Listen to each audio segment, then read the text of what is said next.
بسم اللہ الرحمن الرحیم۔ میں محمد غالب نشتر، RK+2 ہائی اسکول چندوا۔ 12ویں جماعت میں امراؤ جان جو تنقیدی مضمون تھا خورشید الاسلام کا، اس کے بعد ایک افسانہ تھا فوٹوگرافر۔ اب دوسری کہانی ہے سکون کی نیند، اس کے مصنف ہیں اقبال مجید۔ تو 12ویں جماعت میں مختصر افسانے کے تحت 2 کہانیاں شامل ہیں۔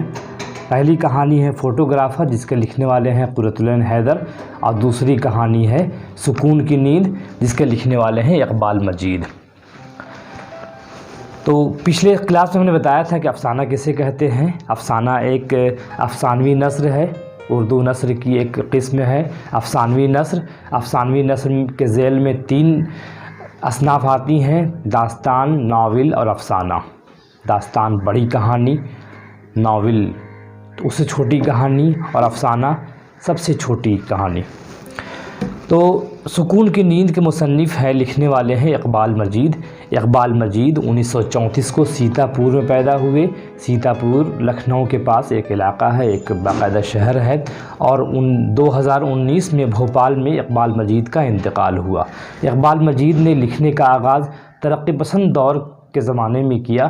ترقی پسند تحریک جو 1936 کے آس پاس پھلی پھولی اور لکھنؤ کے علاقے میں زیادہ پھلی پھولی، تو اقبال مجید اس تحریک کے سرگرم کارکن تھے، لہٰذا اسی تحریک کے زیر اثر انہوں نے لکھنا شروع کیا۔ اقبال مجید نے جب افسانے لکھنے شروع کیے تو ترقی پسندی کے خاتمے کا دور تھا اور جدیدیت کے آغاز کا دور تھا۔ جدیدیت یعنی ماڈرنزم۔ اردو میں جدیدیت کا آغاز 1955 اور 60 کے بیچ میں ہوتا ہے، اور اقبال مجید کا پہلا افسانہ 1956 میں دہلی سے نکلنے والے رسالے شاہراہ میں چھپا، عدو چچا کے نام سے۔ عدو جو ان کے محلے کا ایک اہم کردار ہے، عدو کے حوالے سے انہوں نے پوری کہانی بیان کی ہے، جسے پڑھ کر یا سن کر ہمیں ایک الگ سی کیفیت کا احساس ہوتا ہے۔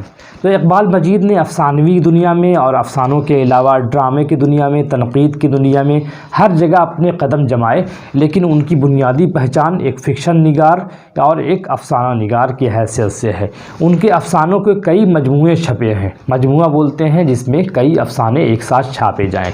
پہلا مجموعہ ان کا 1970 میں دو بھیگے ہوئے لوگ کے نام سے، دوسرا مجموعہ ایک حلفیہ بیان کے نام سے، اس کے بعد شہر بدنصیب کے نام سے، تماشا گھر کے نام سے، 2010 میں آگ کے پاٹ بیٹھی عورت کے نام سے شائع ہوا، اور ایک انتخاب شہرزاد آصف فرخی مرحوم کے ادارت میں نکلنے والے رسالے شہرزاد سے قصہ رنگ شکستہ کے عنوان سے ان کی چند کہانیوں کا کڑا انتخاب 20 کہانیاں شامل ہیں، وہ کتاب چھپی۔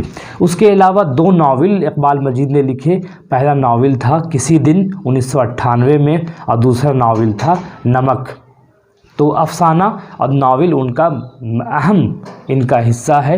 ڈرامے بھی انہوں نے لکھے، تنقیدی مضامین بھی لکھے، لیکن ان کی بنیادی پہچان افسانہ نگاری کے حوالے سے ہے۔ اب آتے ہیں ہم لوگ سکون کی نیند کی طرف۔ سکون کی نیند ایک اچھا افسانہ ہے، عام فہم افسانہ ہے، جس کا ہم متن پڑھتے ہیں۔ سکون کی نیند۔ میرے بزرگوں کا پیشہ داستان گوئی تھا، میں بھی اپنا پیٹ پالنے کے لیے یہ پیشہ اختیار کر چکا ہوں۔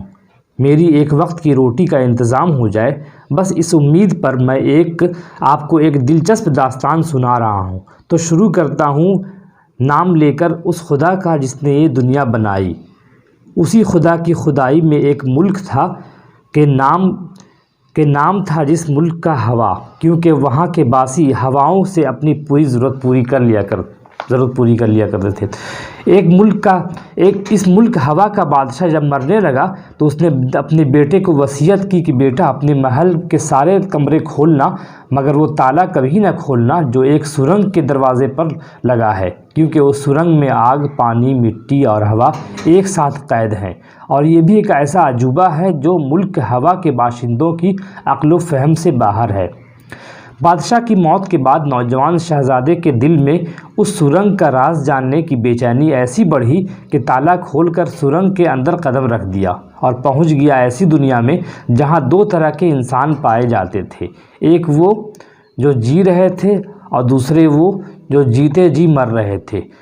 سبب معلوم کرنے پر اسے پتہ چلا کہ اس ملک میں وہی جی سکتا تھا جس کے پاس وافر مقدار میں پیسہ تھا، کیونکہ وہاں ہواؤں کے بجائے ساری ضرورتیں پیسے سے ہی پوری ہوتی تھی۔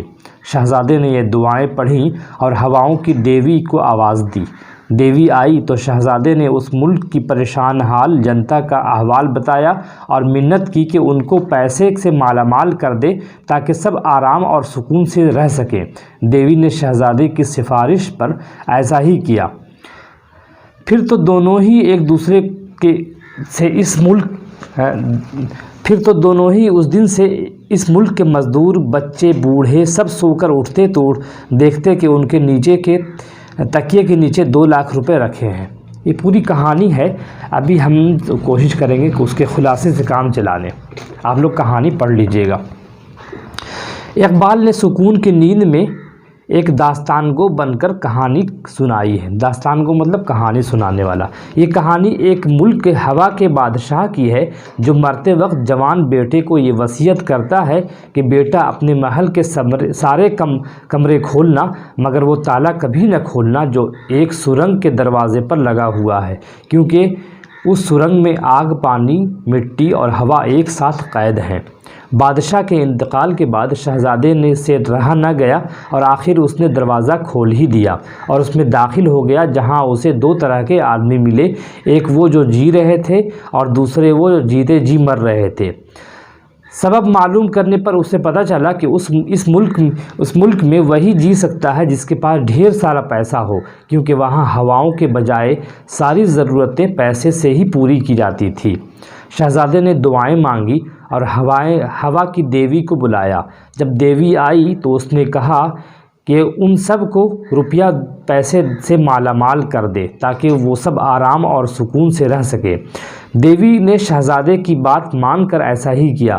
پھر کیا تھا، دوسرے دن سے اس ملک کے لوگ جب سو کر اٹھتے تو دیکھتے کہ ان کے تکیوں کے نیچے 2 لاکھ روپے رکھے ہوئے ہیں۔ ہر ایک آدمی مالدار بن گیا، مگر ہوا یوں کہ اب مزدوروں نے کام کرنا چھوڑ دیا، کارخانے بند ہونے لگے تو سامان دوسرے ملک سے آنے لگا۔ ملک کے لوگ بیکار ہو گئے، باہر کے ملکوں نے چیزیں مہنگی کر دیں، حکومت کے ہوش اڑ گئے۔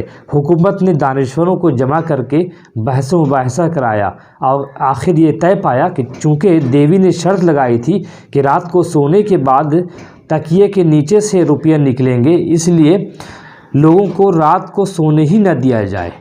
حکومت نے ملک کے سائنسدانوں سے ایسی دوا ایجاد کرنے کو کہا جو لوگوں کی راتوں کی نیند چھین لے، اور سائنسدان نے ایسی دوا ایجاد کر ڈالی اور پھر اس دوا کو جبراً آدھی سے زیادہ آبادی کو انجیکشن لگا ڈالا۔ بس پھر کیا تھا، ان لوگوں نے رات کو سونا چھوڑ دیا اور یوں حکومت نے ایک بڑا مفلس طبقہ تیار کر لیا۔ مفلس مطلب غریب طبقہ۔ حکومت کے لوگ آرام سے سوتے تھے اور انہیں صبح 2 لاکھ روپے مل جاتے تھے۔ وہ لوگ خوش تھے کہ جب چاہیں دوا کا انجیکشن لگا کر کسی کو کنگال بنا سکتے ہیں، لیکن دوا نے اپنا اثر دکھایا کہ ملک کی آدھی آبادی کے خون میں یہ بات پیدا ہو گئی کہ وہ جس کے کاٹ لیں وہ انسان تڑپے بغیر ختم ہو جائے گا، کہ امیر خوف کی وجہ سے راتوں کو جاگنے لگا اور پھر انہیں اپنے بھی یہ انجیکشن لگوانے پڑے۔ کہانی کا یہ انجام ہوا کہ برسوں بعد جب شہزادہ اس ملک سے گزرا تو اس نے دیکھا کہ اس ملک کے لوگ خدا سے دعا مانگ رہے ہیں کہ ہمارا سب کچھ لے لے اور اس کے بدلے ہمیں 2 پل کی سکون کی نیند دے دے۔ تو اس اقبال مجید نے کہانی سکون کی نیند میں یہ بتانے کی کوشش کی ہے کہ انسان کسی حال میں خوش نہیں رہتا اور انسان کی خواہشات ہمیشہ سر اٹھا کر بولتی ہیں، کیونکہ غالب نے کہا ہے ہزاروں خواہشیں ایسی کہ ہر خواہش پہ دم نکلے، بہت نکلے میرے ارمان لیکن پھر بھی کم نکلے۔ بہت شکریہ۔